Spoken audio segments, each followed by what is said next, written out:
ভাবছি আমি চলছি ভেবে, খাচ্ছি ভেবে, বলছি ভেবে, করছি ভেবে কাজ। তবে কেন, তবু কেন, সংকটে দেখি আজ। তবে কেন, তবু কেন, সংকটে দেখি আজ।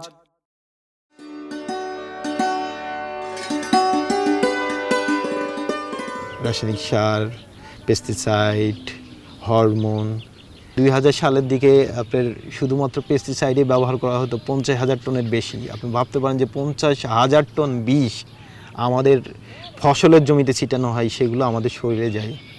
উন্নত দেশগুলা তাদের নিজেদের বাজারে এখন তারা অর্গানিক এটাকে প্রিফার করতেছে রাদার দেন, কিন্তু আমরা ডেভেলপিং কান্ট্রি আমরা ইচ্ছা করলেই পারি, এটা কিন্তু সম্ভব, ওনারাও পারেন।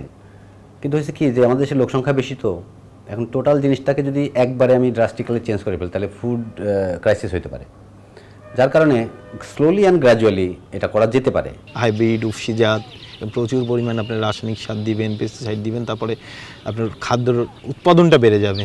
এইটাই ছিল হচ্ছে 60-এর দশকে একটা মুভমেন্ট সারা পৃথিবী জুড়ে।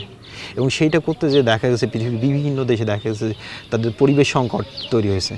এবং তারপরে ঠিক আবার কোথাও কোথাও অর্গানিক নামে, কোথাও কোথাও ন্যাচারাল এগ্রিকালচারের নামে, কোথাও ইকোলজিক্যাল ফার্মিংয়ের নামে আবার প্রকৃতি পরিবেশ বান্ধব কৃষির দিকে মানুষ ফিরে আসে।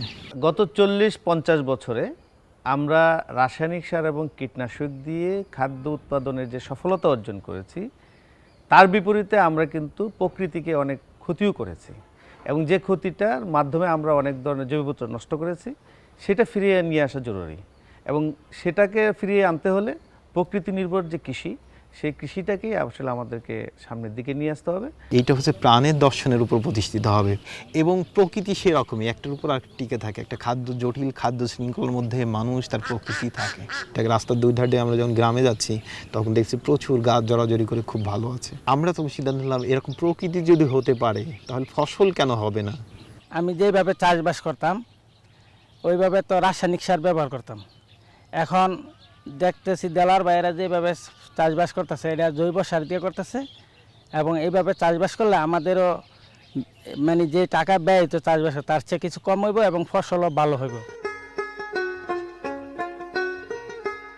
আমরা একটা স্বচ্ছ বিপণন পদ্ধতি চালু করছি, যে ভোক্তা সেই ভোক্তা জানতে পারবে যে এই ফসলটা আসলে কোন কৃষকের কাছ থেকে নিয়ে আসা হয়েছে। আবার কৃষকও জানতে পারবে আমার যে ভোক্তারা আছে সেই ভোক্তারা কত টাকায় আসলে কিনতেছে। গত 78 সালে 76-75 সালের দিক থেকে কিন্তু অর্গানিক ফার্মিংয়ের মুভমেন্টটা শুরু হয়েছে।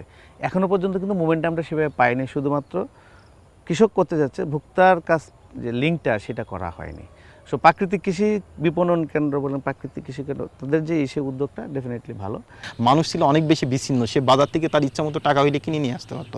এখন কিন্তু বিষয়গুলো এরকম না, তার দায় আছে এই কৃষকের প্রতি, কৃষকেরও দায় আছে। কৃষকও জানতেছে যে অমুক মানিক ভাই তার মায়ের জন্য, তার মা অসুস্থ, তার মায়ের জন্য তার এই ভালো খাবারটা নিয়ে যাচ্ছে, এই নিরাপদ খাবারটা নিয়ে যাচ্ছে, অতএব সেও ওই ভুলটা সে করবে না।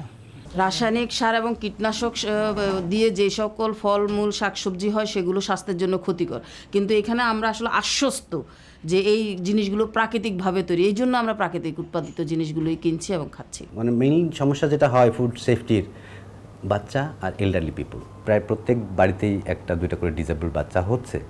ইট is only due to food. মানে আপনি যদি ফুডটা সেভ করতে না পারি আমরা, তাহলে বিভিন্ন ধরনের সমস্যা হবে। খুব রিসেন্টলি আমাদের একটা খাদ্য আইন হলো, নিরাপদ খাদ্য আইন 2013-তে যেটা হয়েছে, সেখানে স্পষ্ট করে মানে একদম বলাই আছে যে জিএমও ফুড বা যেগুলোর মধ্যে অনেক কিছু মানে হরমোন দিয়ে যেটা করা হচ্ছে, এই ধরনের খাদ্য মানে করা যাবে না, একদমই করা যাবে না। সো আমাদের কিন্তু মানে আমরা যেরকম সচেতন হচ্ছি সেরকম সরকারও কিন্তু চেষ্টা করছে যেটা ওই হতে। প্রাকৃতিক কৃষি করতে যে আমাদের প্রাকৃতিক কৃষি বিপণন কেন্দ্র চালু করতে হয়েছে, এবং কৃষকদের সংগঠন, ছোট ছোট সংগঠন, সংঘবদ্ধ কৃষকদের প্রয়োজন হয়েছে, এবং আমাদের নিজস্ব একটা চর্চার জায়গা, খামার গড়ে তুলতে হয়েছে।